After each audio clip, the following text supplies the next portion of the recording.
ಅಮಿತ್ ಶಾಗೆ ಕನ್ನಡಿಗರ ಮತ ಕೇಳಲು ಯಾವ ನೈತಿಕತೆ ಇದೆ? ನಮಗೆ ಬರಗಾಲದ ಪರಿಹಾರ 5 ಪೈಸೆ ಕೂಡ ಬಂದಿಲ್ಲ. ಪರಿಹಾರ ಕೊಡದೆ ಹೇಗೆ ಬಂದು ಇಲ್ಲಿ ಮತ ಕೇಳ್ತಾರೆ ಅಂತ ಮೈಸೂರಿನಲ್ಲಿ ಅಮಿತ್ ಶಾ ವಿರುದ್ಧ ಸಿಎಂ ಸಿದ್ದರಾಮಯ್ಯ ಕಿಡಿಕಾರಿದ್ದಾರೆ. ಅವರೇನು ಅವ್ರ ಮನೆಯಿಂದ ಬರ ಪರಿಹಾರದ ಹಣ ಕೊಡ್ತಾರಾ? HDK ಪರಿಹಾರ ಕೊಡಿಸಿ ನಂತರ ಕರೆದುಕೊಂಡು ಬರಬೇಕಿತ್ತು. ಕನ್ನಡಿಗರು ಈ ಚುನಾವಣೆಯಲ್ಲಿ ಅವರಿಗೆ ಪಾಠ ಕಲಿಸ್ತಾರೆ. HDK ಹಾಗೂ ಅಮಿತ್ ಶಾ ವಿರುದ್ಧ CM ಕೆಂಡಕಾರಿದ್ದಾರೆ.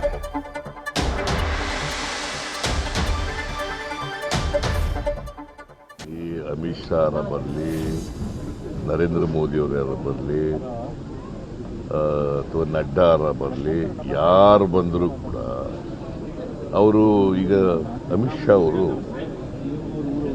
High level committee, high power committee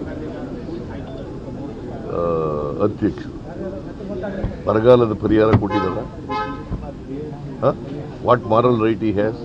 vote ಕೇಳಕ್ಕೆ, ಕರ್ನಾಟಕದ ಜನರು ವೋಟ್ ಕೇಳಕ್ಕೆ ಯಾವ ಮಾರಲ್ ರೈಟ್ ಇದೆ? ಇವರು ಯಾರು ನಮ್ಮ HDK ಕುಮಾರಸ್ವಾಮಿ ಕೊಡಿಸ್ಬಿಟ್ಟು ಬರ್ರಿ ಅಂತ ಹೇಳ್ಬೇಕ ಬೇಡ? ಪರಿಹಾರ ಕೊಟ್ಬಿಟ್ಟು ಬರ್ರಿ ಅಂತ ಹೇಳ್ಬೇಕ ಬೇಡ? ಪರಿಹಾರ ಕೊಟ್ಟಿದ್ದಾರೇನ್ರಿ?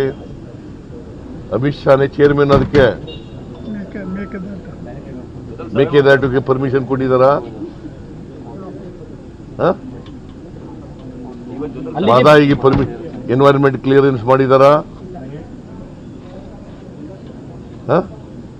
ಆಮೇಲೆ 15th ಫೈನಾನ್ಸ್ ಕಮಿಷನ್ ಶಿಫಾರಸ್ ಮಾಡಿರ್ತಕ್ಕಂಥ ಪರಿಹಾರ ಕೊಟ್ಟಿದ್ದಾರಾ? ಅಪ್ಪರ್ ಭದ್ರಾ ಪ್ರಾಜೆಕ್ಟ್ಗೆ 5300 ಕೋಟಿ ಕೊಡ್ತೀವಿ ಅಂತ ಕೊಟ್ಟಿದ್ದಾರಾ? ಬಜೆಟ್ ಅಲ್ಲಿ ಹೇಳಿದ್ದು. ಯಾಕೆ ಓಟ್ ಕೊಡ್ಬೇಕು ಅವ್ರಿಗೆ? ಅಮಿತ್ ಶಾ ಆಕ್ಚುಲಿ ಅವರಿಗೆ he has no moral right. News first, ನಿರ್ಭೀತಿಯಿಂದ ನಿಮ್ಮ ಪರವಾಗಿ.